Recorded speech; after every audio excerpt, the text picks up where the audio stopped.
चलिए दोस्तों बात करते हैं इस एक और नए क्वेश्चन के बारे में। इस क्वेश्चन में एग्जामिनर ने कहा आधार त्रिज्या 8 सेंटीमीटर और ऊंचाई 6 सेंटीमीटर वाले एक शंकु को खोलकर एक त्रिज्याखंड बनाया गया है। तो त्रिज्याखंड की त्रिज्या सेंटीमीटर में क्या है, ये एग्जामिनर मुझसे पूछ रहा है।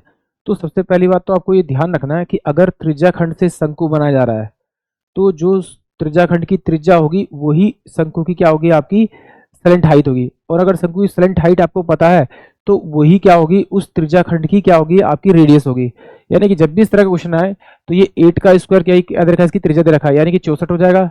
ये हाइट दे देगी 6 का स्क्वायर 36 हो जाएगा। दोनों को जोड़ेंगे तो ये 100 हो जाएगा, अंडर रूट करेंगे तो 10 आ जाएगा। यानी कि ऑप्शन सी जो होगा वो इस क्वेश्चन के लिए करेक्ट होगा। यानी कि जो रेडियस होगी त्रिज्याखंड की वो कितनी होगी, 10 सेंटीमीटर होगी।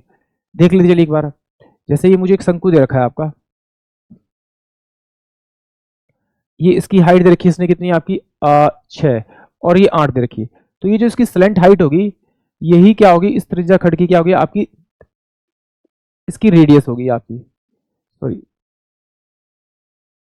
इस त्रिज्याखंड की क्या होगी, आपकी ये रेडियस होगी, आपकी ये रेडियस होगी। तो ये स्लेंट हाइट निकालेंगे तो ये 10 आएगा और ये जो इसकी रेडियस होगी यानी कि ये जो ये लेंथ होगी ये कितना होगी, आपकी 10 और 10 होगी। यानी कि ये जो होती है इसकी रेडियस होती है ये 10 होगी। यानी कि ऑप्शन जो सी होगा वो इस क्वेश्चन के लिए करेक्ट होगा। समझने की जरूरत नहीं, बट ध्यान रखना है कि भाई अगर आपको शंकु दे रखा है उसकी स्लेंट हाइट होगी, उसी से बने हुए त्रिज्याखंड की क्या होगी, आपकी वो त्रिज्या होगी। और अगर त्रिज्या दे रखी त्रिज्याखंड की तो उसे शंकु बनाना तो उसकी स्लेंट हाइट होगी वो। ये बात आपको ध्यान रखनी है। आई होप आप सभी को क्वेश्चन समझ में आया होगा।